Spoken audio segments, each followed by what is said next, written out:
Martino. L'opinion populaire. Cube Radio. Cube Radio. En direct à LCN. À LCN.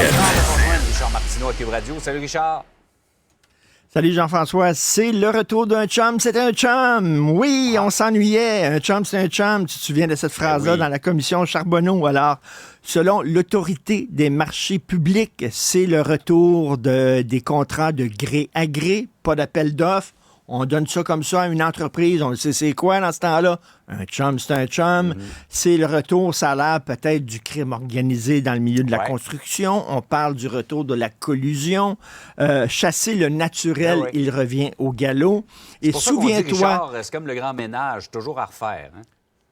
Exactement, c'est ça j'allais te dire. Souviens-toi la fameuse phrase d'Amir Kadir à l'époque de la commission Charbonneau qui disait la lutte contre la corruption, contre la collusion, c'est comme la vaisselle, c'est tout le temps à refaire. Ben là, mon gars, la vaisselle est sale, ça a l'air, il faut repartir le lave-vaisselle.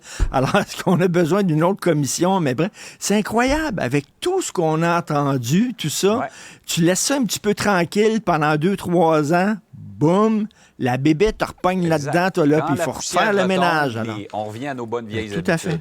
entre guillemets. Alors, on va appeler M. Métang, puis on parle le lave-vaisselle. Exact.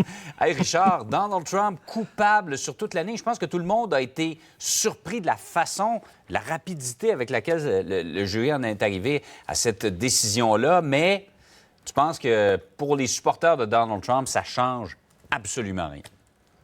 Écoute, il a déjà dit, je pourrais sortir sur la 42e rue, tirer quelqu'un au hasard et les gens continueraient à voter pour moi. Malheureusement, moi, je comprends pas parce que, oui, je peux comprendre les gens sont contre le système. Ils sont tannés du système.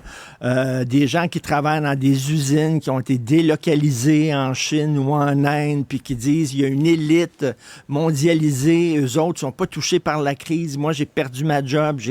J'ai perdu confiance en l'élite. C'est correct, mais c'est pas anti-système, Donald Trump. C'est le système. Je veux dire, c'est un milliardaire, là. Il est dans le système, tu sais. Puis c'est un bandit. T'as beau être anti-système, mais t'es allié avec des bandits. Et là, il va avoir sa sentence le 11 juillet, avant même qu'il ait la nomination du Parti républicain. J'espère... Bon Dieu, que le Parti républicain va dire, écoute, on ne veut pas s'associer à un gars comme ça, puis on ne veut pas que c'est lui qui nous représente. Mais honnêtement, et je rappelle, vraiment, il n'y a rien qui semble se dessiner pour changer la volonté des républicains. Ils y vont avec Trump. C'est vraiment ahurissant. Et je vous rappelle que si vous êtes né à l'extérieur des États-Unis, que vous êtes un citoyen hyper honnête, vous pouvez pas vous présenter comme président, mais si vous êtes né aux États-Unis et que vous êtes une crapule finie et même condamné pour agression sexuelle, condamné pour fraude, vous pouvez quand même vous présenter comme président. Exact. Vous pourriez diriger les États-Unis de votre cellule. De sa cellule, exactement. Et écoute, tous les jours, je parle avec Luc Laliberté, que tout le monde connaît, spécialiste de la politique américaine. Et il me parlait de ce qui se passe en Louisiane. En Louisiane, on vient de mettre la pilule du lendemain, la fameuse pilule abortive. On vient de le mettre sur la liste des médicaments dangereux, alors qu'il n'y a aucune raison médicale pour faire ça, là. On l'a mis sur la liste des médicaments dangereux pour une raison idéologique. Ben oui. Et en Louisiane, on songe à afficher dans chaque école les 10 commandements. Les 10 commandements affichés dans chaque école. C'est un gouverneur républicain.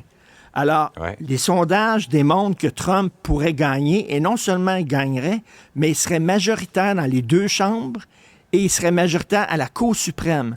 Ça veut dire là, qu'il y aurait devant lui, s'il gagne, une autoroute à 6 voies. Il va pouvoir faire ce qu'il veut pendant 4 ans. Et ce qui se passe en Louisiane, c'est un avant-goût. C'est un avant-goût que ce que serait un mandat de Donald Trump.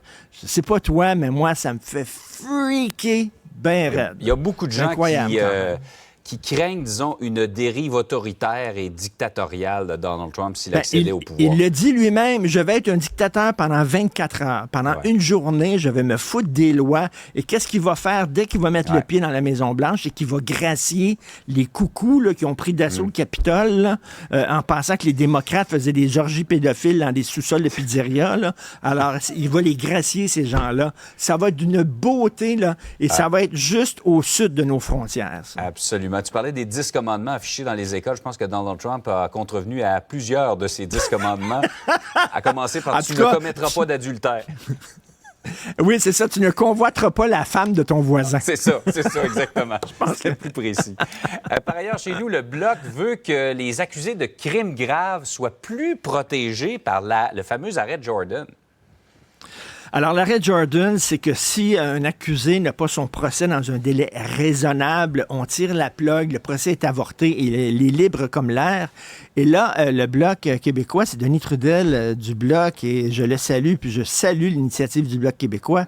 Ils ont dit, OK, là, peut-être pour des crimes pas graves, je m'excuse, mais c'est pas vrai que parce qu'il y a un délai judiciaire, qu'il y a des assassins, des gens qui sont accusés, peut-être pas condamnés, mais quand même sur lesquels pèsent des accusations graves, que ce soit pédophilie, que ce soit meurtre, etc., viol, agression sexuelle. C'est pas vrai que ces gens-là vont profiter de l'arrêt Jordan.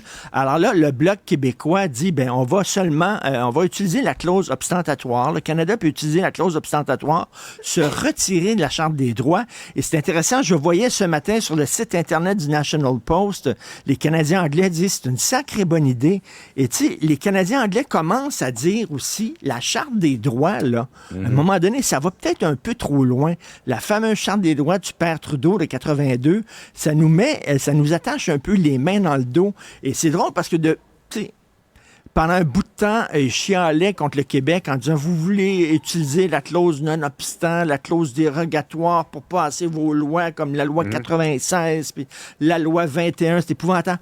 Là, ils commencent à dire, mais c'est quoi? C'est peut-être pas si bête, ça, de se protéger de la Charte des droits, parce que la Charte des droits va trop loin.